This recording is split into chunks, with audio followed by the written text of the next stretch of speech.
Bismillahirrahmanirrahim. Assalamualaikum warahmatullahi wabarakatuh.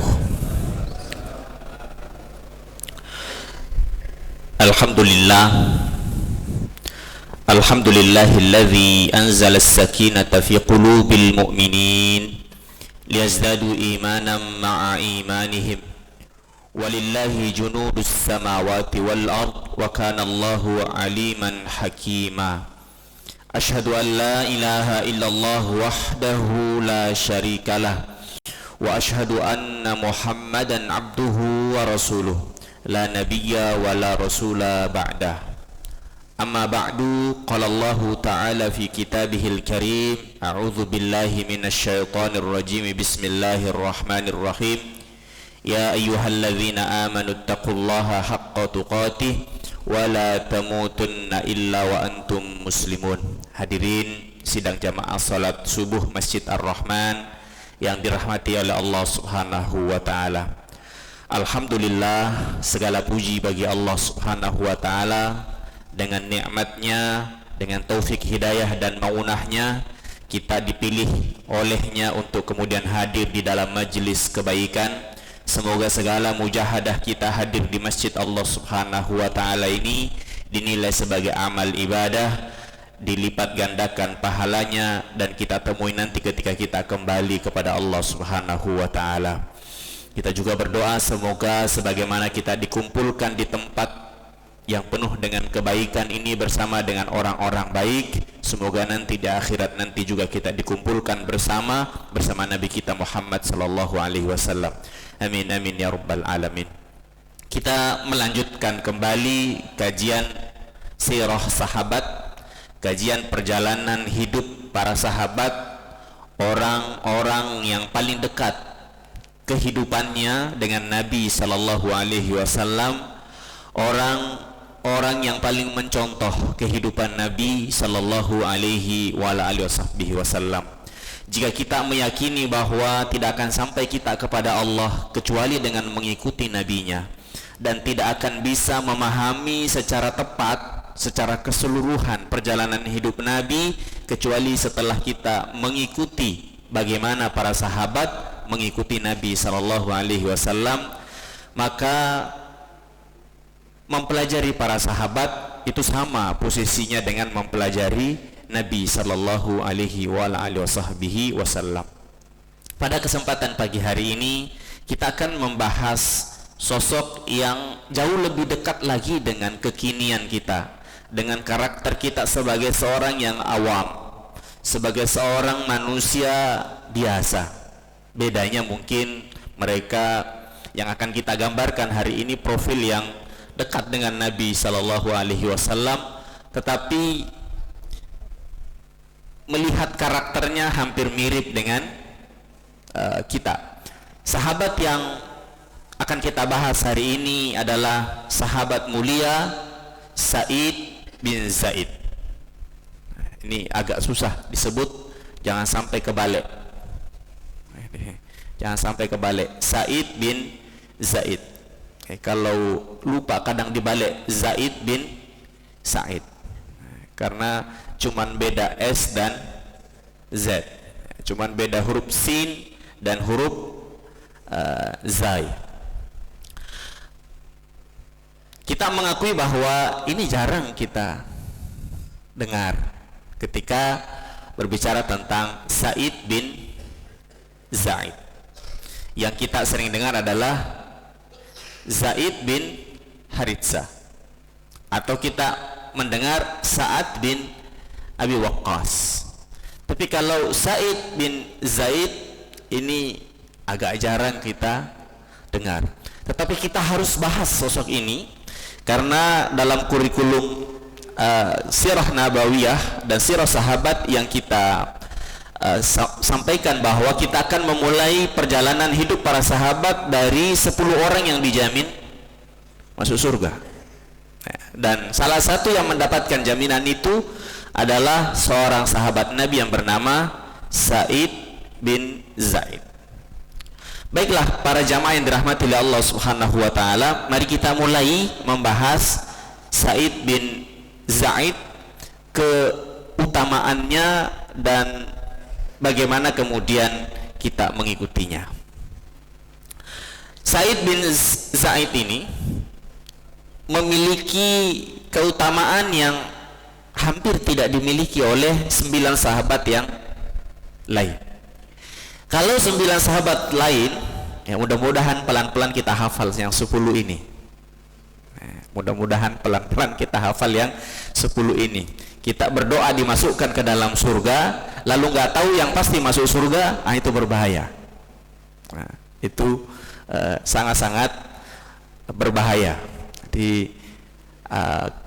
Kami biasanya di pondok itu dengan pengurus-pengurus yang di atas, kalau musimnya santri baru itu kadang tertawa sendiri. Kadang tertawa sendiri, kenapa? Karena ada kadang santri yang manggil mas. Manggil mas, jadi masuk pondok gak kenal dengan pengasuh-pengasuhnya. Dia sudah ada di dalam pondok tapi nggak kenal dengan pengasuhnya, sehingga pengasuhnya dipanggil mas. Nggak apa-apa juga, nggak ada perbedaan antara panggilan Pak Yai, Pak Ustadz dengan mas. Nah, jangan sampai kita masuk surga manggil mas sama yang 10 ini, karena nggak kenal. Kita sering mengulang-ulang, kalau menambah satu kita ulang yang sebelumnya. 10 orang yang masuk surga itu adalah Abu Bakar As-Siddiq, Umar ibn al-Khattab, Uthman bin Affan, kemudian Ali bin Abi Thalib, Zubair bin Al-Awwam, kemudian Talha bin Ubaidillah, Sa'ad bin Abi Waqqas, Abdurrahman bin Auf, Said bin Zaid, Ubaidah bin Jarrah. Ini 10 orang sahabat yang dijamin oleh Nabi Sallallahu Alaihi Wasallam masuk surga. Lalu kemudian Nabi bersabda kepada mereka, lakukan apapun yang kalian inginkan, pasti Allah mengampuni kalian. Ini 10 orang yang dijamin masuk surga, dan pada kesempatan ini kita akan membahas tentang Said bin Zaid. Sebagaimana kita sampaikan sebelumnya bahwa Said bin Zaid ini memiliki keutamaan dalam pembahasannya, memiliki perbedaan dalam pembahasannya dibanding dengan sahabat yang lain. Kalau sahabat yang lain itu sangat-sangat dikenal dengan detail karakter akhlaknya. Karakter akhlaknya kita urut dari pertama sampai yang terakhir. Kemarin Talha bin Ubaidillah itu luar biasa karakternya, dan karakternya itu sangat-sangat dikenal. Kalau Said bin Zaid ini, pembahasan dirinya tidak dimulai dari lahirnya dia, siapa bapaknya, siapa ibunya, yang sebelum-sebelumnya bahkan kita tidak membahas bapak dan ibunya secara mendetail, langsung masuk ke masa kecilnya, lalu masuk bagaimana awal keislamannya, lalu kemudian masuk ke dalam kontribusinya di dalam perjalanan Islam ini. Kalau Said bin Zaid ini dimulai kisahnya dari bapaknya, dan inilah keutamaan pertama Said bin Zaid.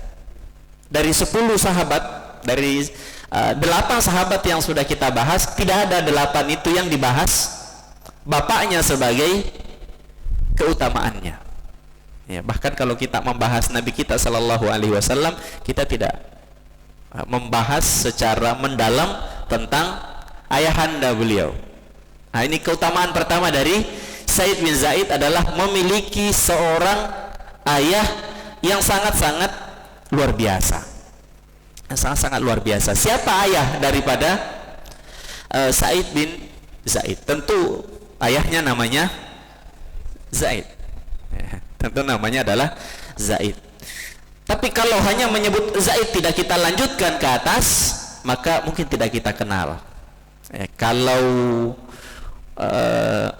rutin mengikuti sirah nabawiyah dari pertama, nanti mungkin akan nyangkut dikit.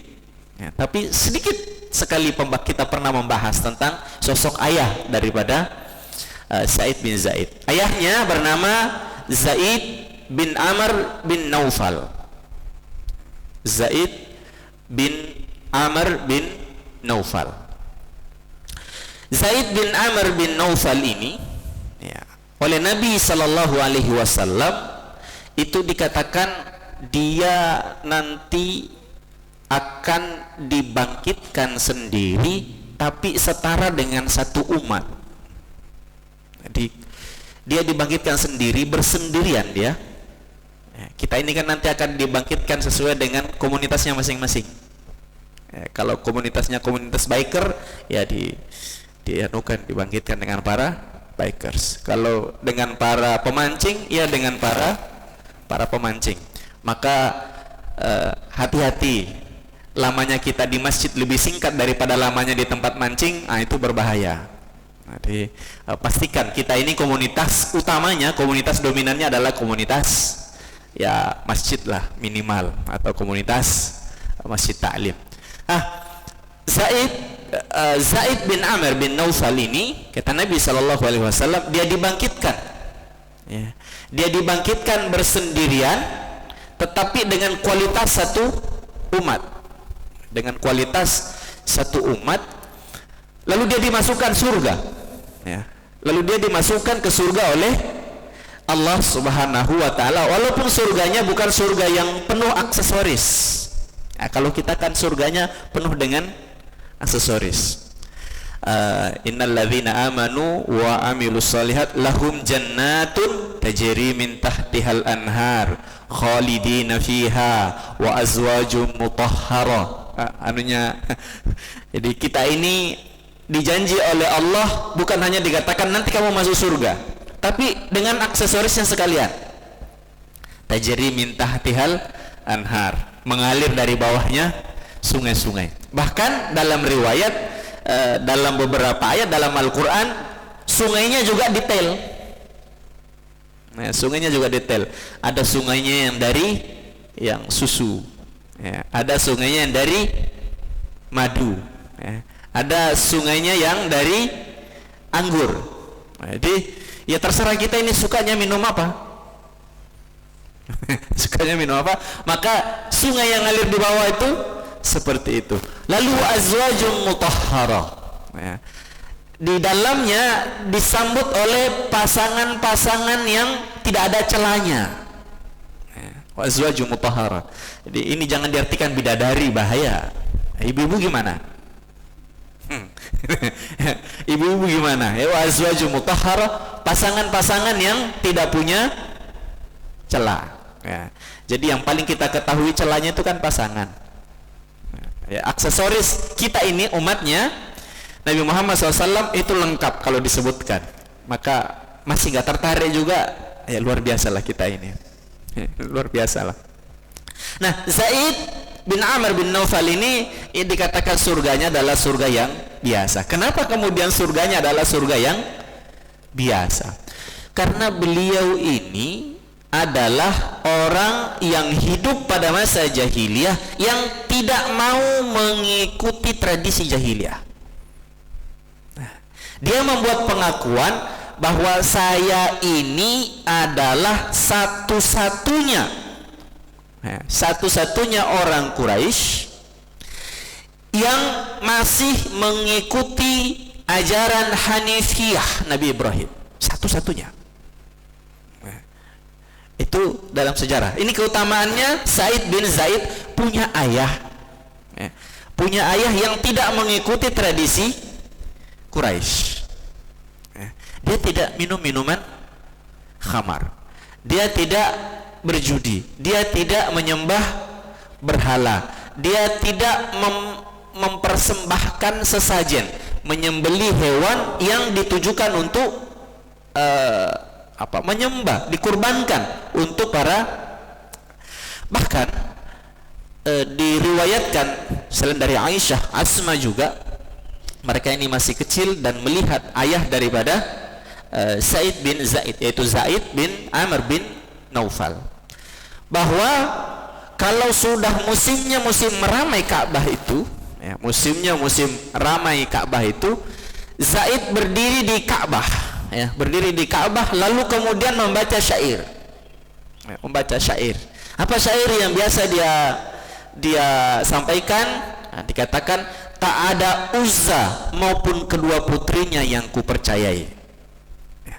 Tak ada berhala dari Bani Tasm yang kuikuti. Adakah satu Tuhan yang kuanut atau 1000 Tuhan? Apabila masalahnya sudah terpilah-pilah.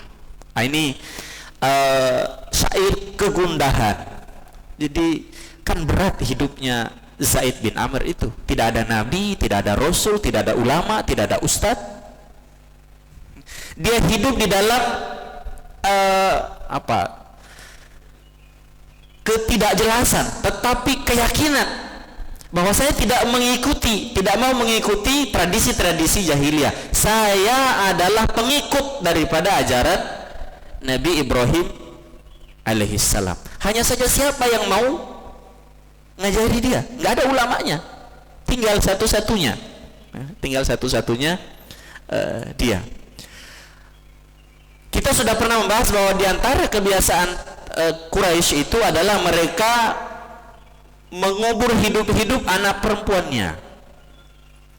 Ya, mengubur hidup-hidup anak perempuannya karena dikhawatirkan kalau mereka diserang oleh musuhnya, maka anak-anak perempuannya akan ditawan lalu dijadikan budak dan dihinakan. Mereka tidak mau dalam keluarga orang-orang Quraisy itu ada anggota keluarganya yang menjadi budak.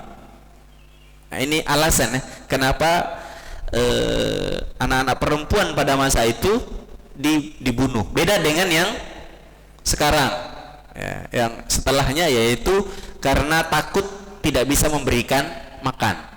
Kalau pada zaman Quraisy bukan takut tidak bisa memberikan makan, tapi takut menjadi aib bagi keluarga. Nah, ketika ada orang Quraisy yang hendak mengubur hidup-hidup anak perempuannya, maka Said bin Zaid ini akan datang kepada mereka lalu kemudian mengatakan, biarkan anak perempuanmu saya yang ngasuh. Saya ngasuh, nasabnya disandarkan kepada saya dan kaum saya yang akan memberikan perlindungan, memberikan jaminan kepada dia. Nanti kalau dia sudah dewasa, silahkan kamu mau ambil untuk nikahkan, atau kemudian kamu masih serahkan kepada saya untuk saya nikahkan. Jadi ayahnya ini seorang yang berupaya menjaga ketauhidan daripada ajaran Nabiullah Ibrahim alaihissalam, dan berupaya untuk menjadi muharrik, penggerak, melarang orang-orang Quraisy untuk kemudian tenggelam, terlanjur jatuh di dalam tradisi-tradisi Quraisy. Hadirin dirahmati Allah Subhanahu wa taala.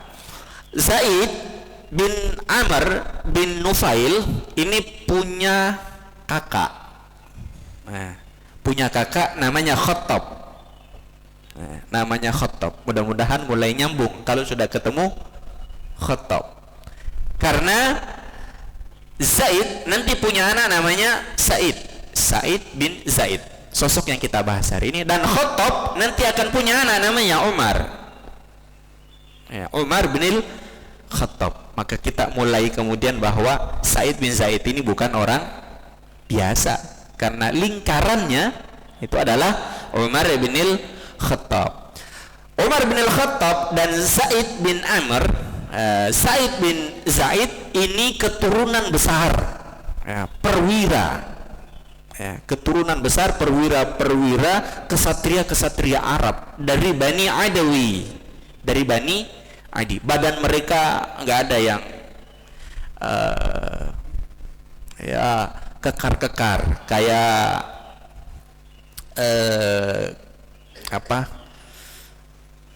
yang pegulat sekarang UFC, siapa namanya, Khabib. Itu lihat tuh anunya itu, teman-temannya itu, dan lihat sak desanya nggak ada yang kurus-kurus kemudian gemuk-gemuk, itu nggak ada. Jadi bahkan dikatakan laki-laki mereka harus bisa kelahi, dan nggak boleh ketika kelahi mengatakan menyerah, nggak boleh tap, nggak boleh mengangkat bendera putih, itu nggak boleh.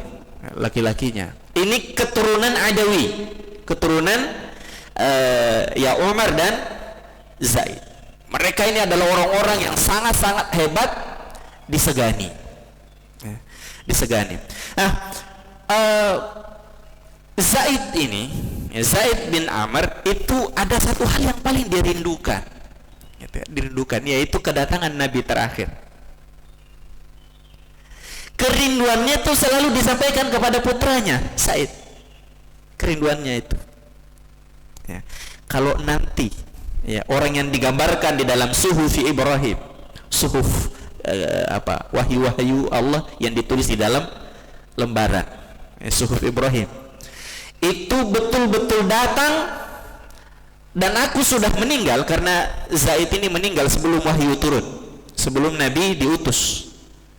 Nah, sebelum Nabi diutus, ketika dia datang dan aku sudah tidak hidup, maka engkau harus menjadi pendukung utamanya, dan kalau aku masih hidup, aku yang akan menjadi bentengnya dan akan menceritakan tentang ajaran-ajaran Nabi Ibrahim kepadanya. Itu senantiasa disampaikan kepada Said, diceritakan. Berbeda dengan Khattab. Berbeda dengan Khattab. Khattab ini orang yang sangat-sangat menjunjung tinggi tradisi-tradisi jahiliyah, lalu mengingkari informasi akan datangnya Nabi terakhir, dan itu disampaikan kepada putranya, ya, disampaikan kepada putranya Umar bin Khattab. Makanya nanti akan ada kisah yang berbeda antara Said bin Zaid masuk Islamnya dan Umar bin Khattab dalam masuk Islamnya. Hadirin dirahmati Allah Subhanahu wa taala. Ini keutamaan pertama daripada Said bin Zaid adalah memiliki seorang ayah yang sangat luar biasa, hanif, dan mendapatkan jaminan masuk surga dari Nabi Sallallahu Alaihi Wasallam, walaupun surganya tidak seperti kita, karena ya, dia nggak punya ibadah-ibadah yang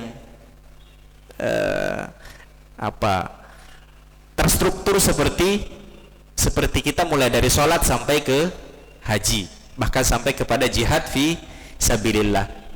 Dia cukup meyakini bahwa ketauhidan itu adalah warisan daripada Nabi Ibrahim alaihissalam, dan setiap ada yang melanggar ketauhidan itu dia berupaya untuk mengingatkan. Tidak ada ibadah-ibadah hariannya, nggak ada ibadah-ibadah hariannya, sehingga surganya juga adalah surga ya yang minimal, ya, tanpa aksesoris yang begitu luar biasa, yang begitu luar biasa.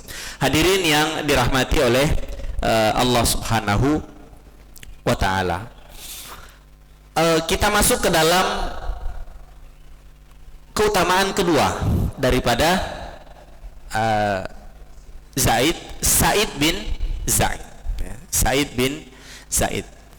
Keutamaan kedua daripada Said bin Zaid, beliau adalah as-sabiqunal awwalun.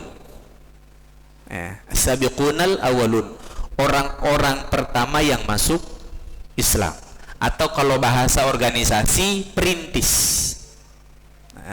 Perintis. Ya, kalau ada orang yang pertama datang ke masjid, sering kita mengatakan ini as-sabiqunal awwalun. Ya, dalam organisasi, dalam yayasan, dalam apapun, as-sabiqunal awwalin ini adalah para perintis. Mari kita lihat bagaimana awal mula masuk Islamnya Said bin Zaid ini. Said bin Zaid sebagai beliau seorang as-sabiqunal awwalun, karena beliau ini sudah sering diceritakan oleh ayahnya tentang Nabi terakhir, ya, tentang karakternya, maka dia juga senantiasa menunggu siapa sebenarnya ini yang akan datang. Maka ketika Nabi Sallallahu Alaihi Wasallam, ya, Nabi Sallallahu Alaihi Wasallam hadir untuk kemudian menyampaikan risalahnya, menyampaikan agama ini, setelah Abu Bakar, setelah Khadijah, setelah Ali bin Abi Thalib, setelah Abdurrahman bin Auf, setelah Talha bin Ubaidillah, Di antara kemudian yang akhir-akhir daripada sabiqunal awwalun itu adalah Sa'id bin Zaid. Dia masuk Islam lewat jalur siapa? Dia masuk Islam lewat jalur Abu Bakar As-Siddiq. Tetapi bukan Abu Bakar yang ngajak dia. Bukan Abu Bakar yang ngajak dia. Dialah yang kemudian mengetahui bahwa ini siapa ini yang dekat dengan Nabi SAW. Ternyata yang dekat adalah Abu Bakar As-Siddiq. Maka dia kemudian datang kepada Abu Bakar As-Siddiq untuk kemudian bertanya tentang ajaran-ajaran bapaknya yang disampaikan kepada dia. Benar nggak? Ya, benar nggak yang datang itu begini? Benar nggak yang datang itu begini? Benar nggak yang datang itu begini? Dia mengulangi, dan Abu Bakar As-Siddiq kemudian mengatakan semua yang engkau sampaikan benar adanya.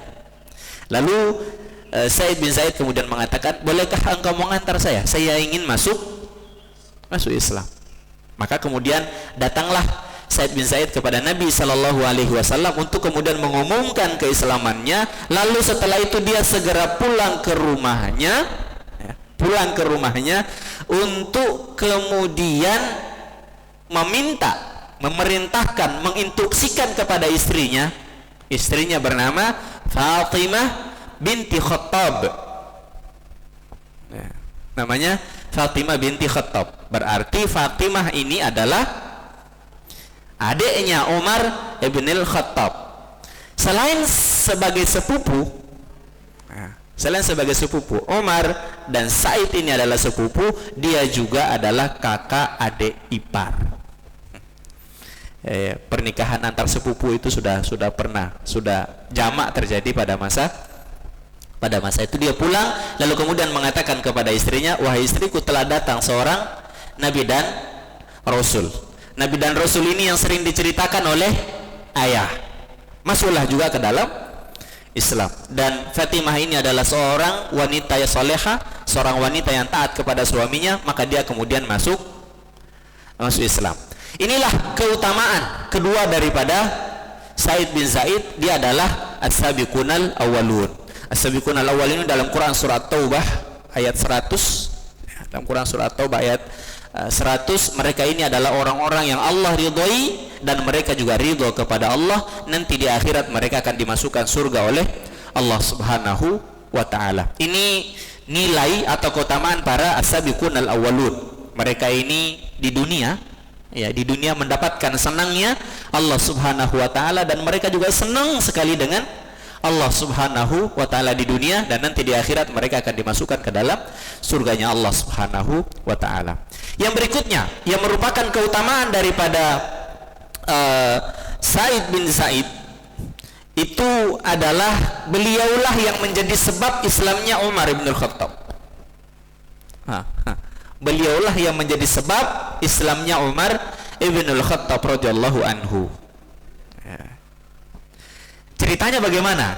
Yang sering kita dengar yang menjadi sebab Islamnya kan adiknya.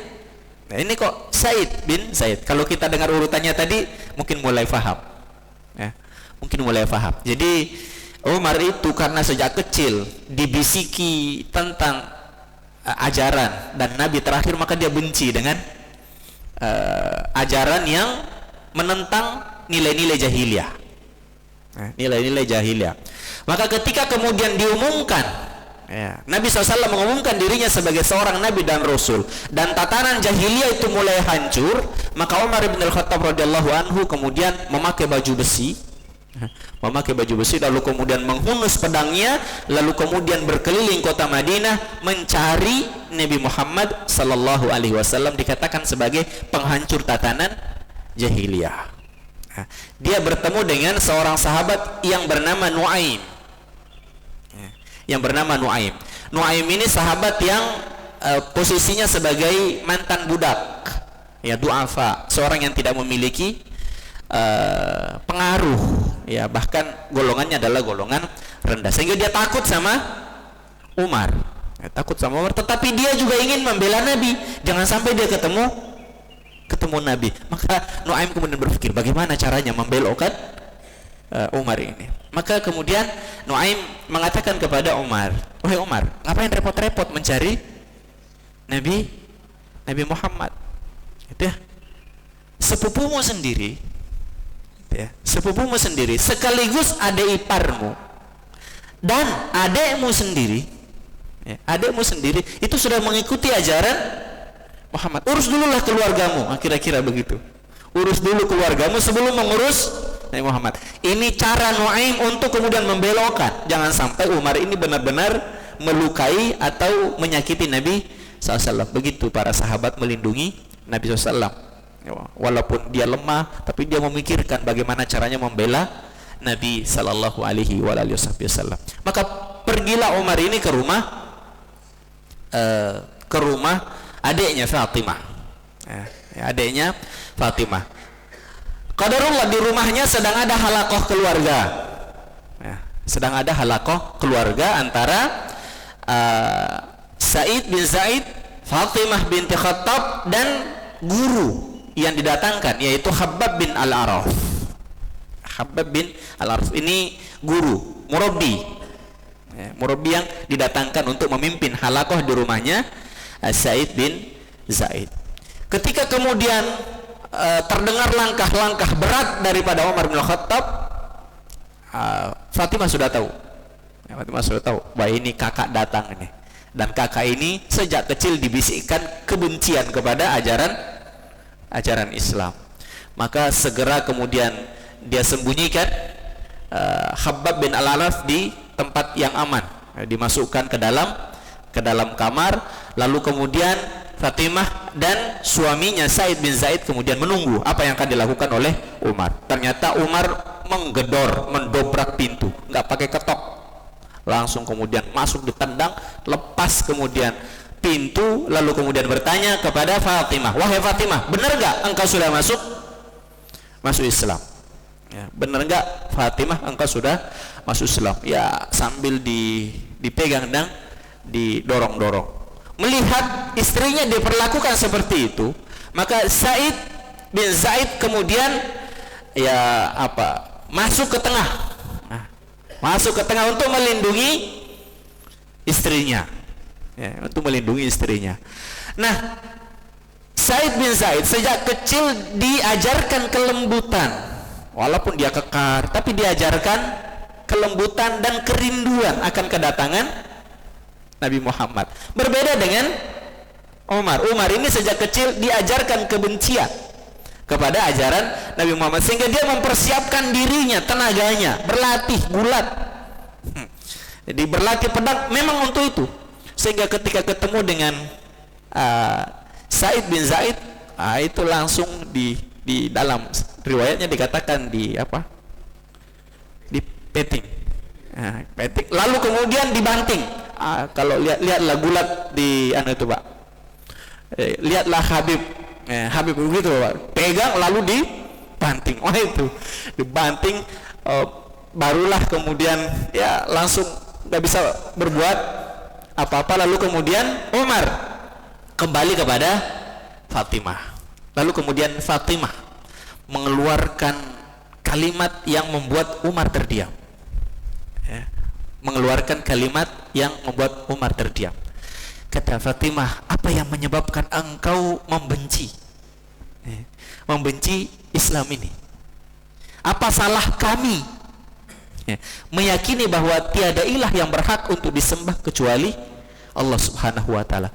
Terdiam, tapi karena ini adiknya, seorang wanita, itu tidak bisa mendatangkan keyakinan secara langsung.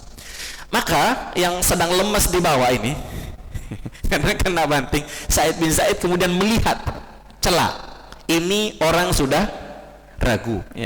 Para penjual, para pebisnis ini kan tahu cara ini. Jadi kalau sedang menawarkan barang kepada nasabah, menawarkan jasa kepada nasabah, itu kalau mulai ragu, ini mulai ragu, maka Sa'id bin Zaid segera berdiri lalu mengucapkan kalimat yang menjadi sebab masuk Islamnya Umar.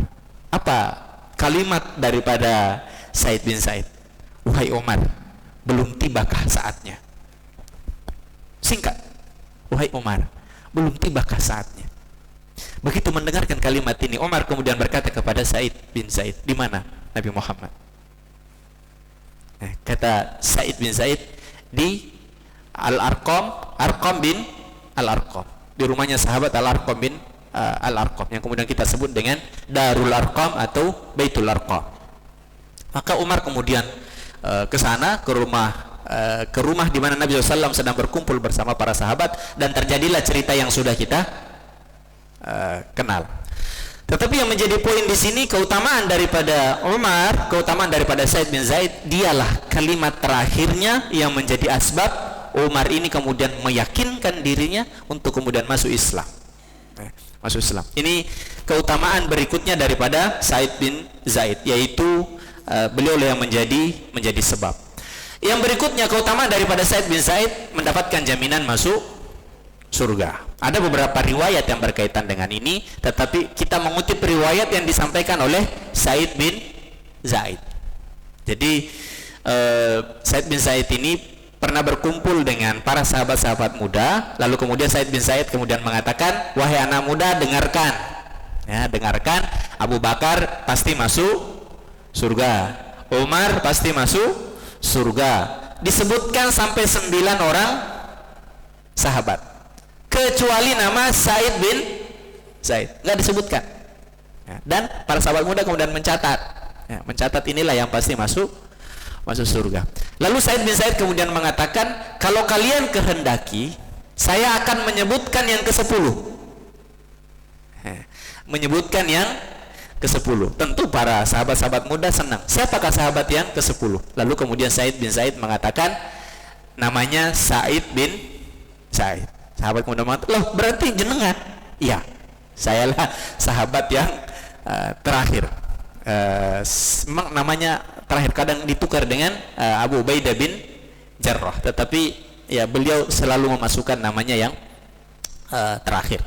Tentu mendapatkan jaminan masuk surga ini keutamaan tersendiri di saat dimana tidak ada karakter, ya. Kalau Abu Bakar dengan kelembutannya, Umar dengan ketegasannya, Utsman dengan kekayaannya, Ali dengan kecerdasannya, Zubair bin Awam dengan penjagaannya kepada Nabi SAW. Said bin Zaid ini apa? Nah, ini apa? Para ulama kemudian mengatakan, inilah pentingnya seorang ayah dan seorang ibu. Jadi Said bin Zaid ini panen keutamaan yang dilakukan oleh bapaknya.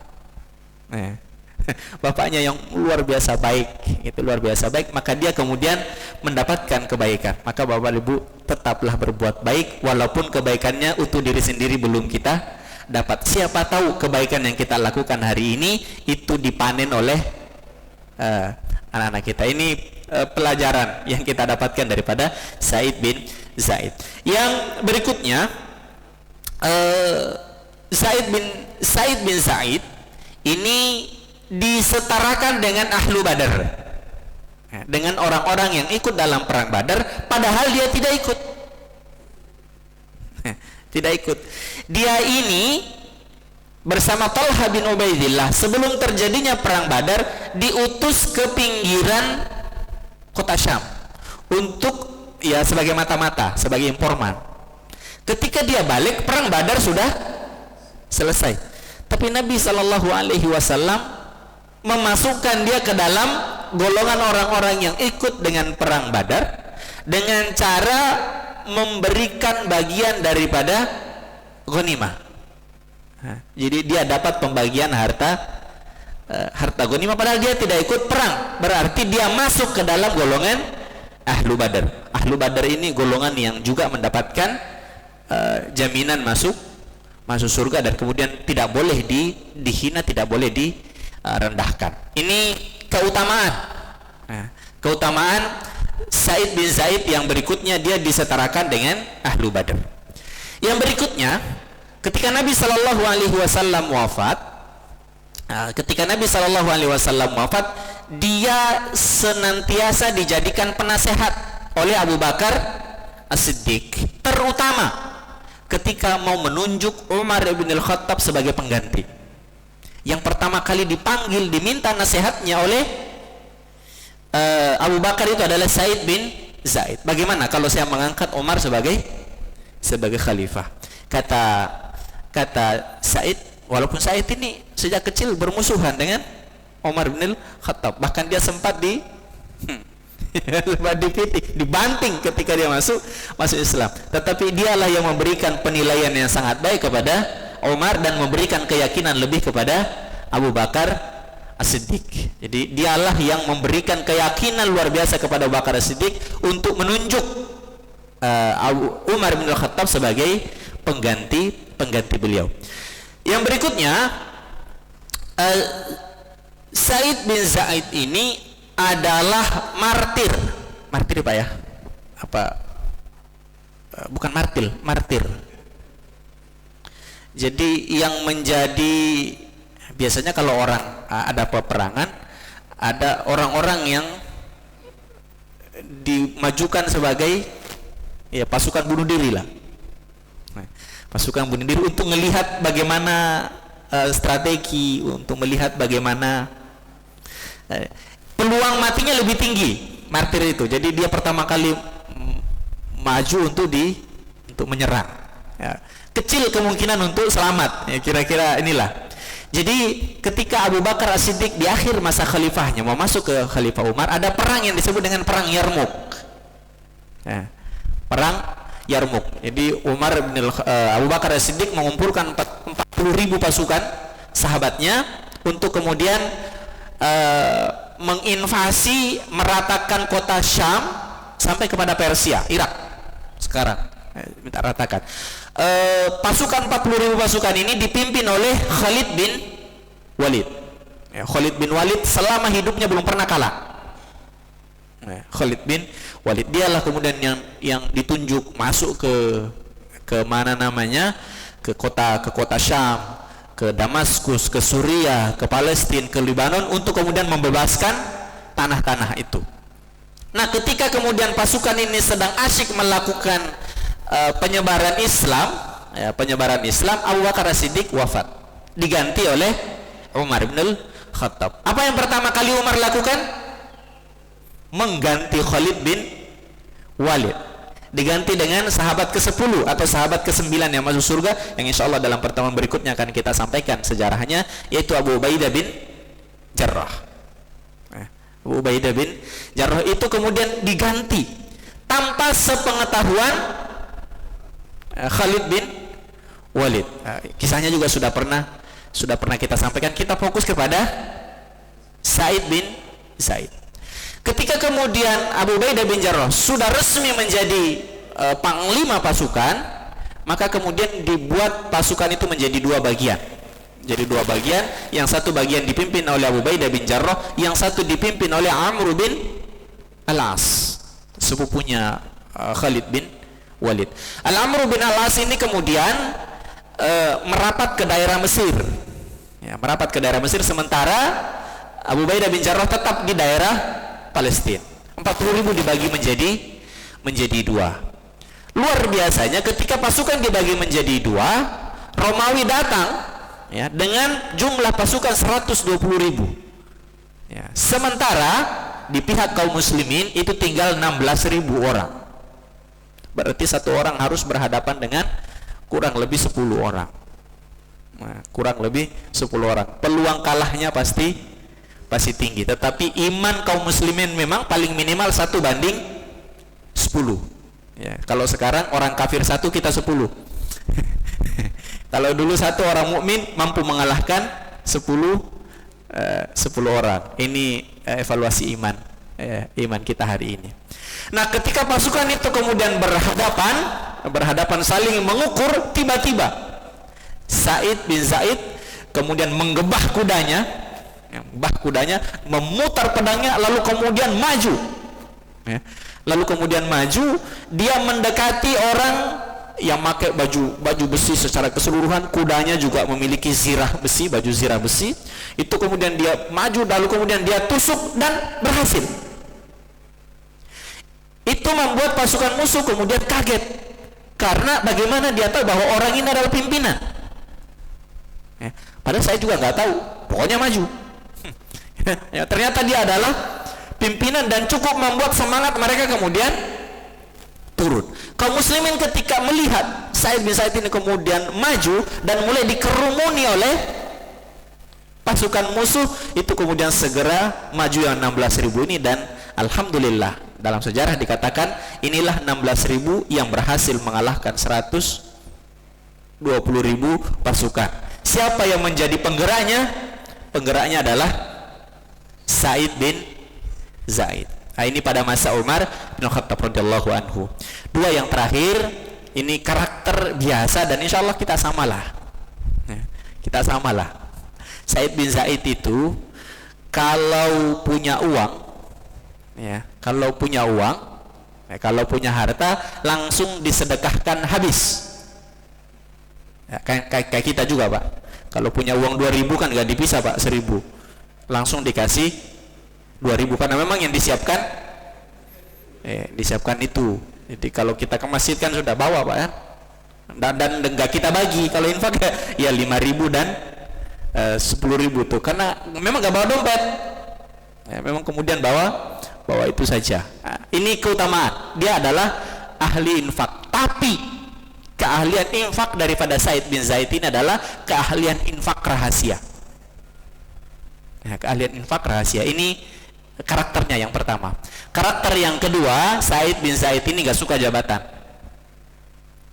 Yang gak suka jabatan, dia ketika Syam ini ditaklukkan oleh Abu Ubaidah bin Jarrah, dia ditunjuk sebagai gubernur. Tetapi baru 3 hari dia mundur. Baru 3 hari dia mundur, dia mengatakan aku tidak ingin tampil di depan. Maka dia kemudian mundur, tetapi tercatat bahwa gubernur muslim pertama di daerah Syam itu adalah Sa'id bin Zaid, sebelum nanti diganti oleh sahabat yang lain. Ini kisah terakhir yang paling familiar, yang paling masyhur tentang keutamaan Sa'id bin Amr. Keutamaan Sa'id bin Zaid itu adalah beliau orang yang kalau doa makbul, doanya makbul. Kalau dulu disebut dengan si pahit lidah. Si pahit lidah. Jadi kalau berdoa itu baik doanya bagus ataupun doanya jelek, nah itu makbul dia.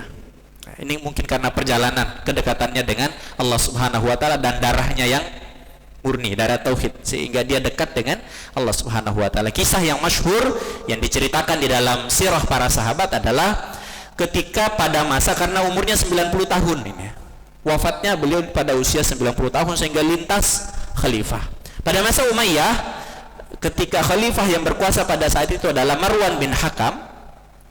Marwan bin Hakam turunan daripada Muawiyah bin Abi Sufyan. Itu ada seorang wanita yang datang kepada khalifah melaporkan Sa'id bin Zaid. Apa yang dilaporkan? Wahai khalifah, tanahku diserobot.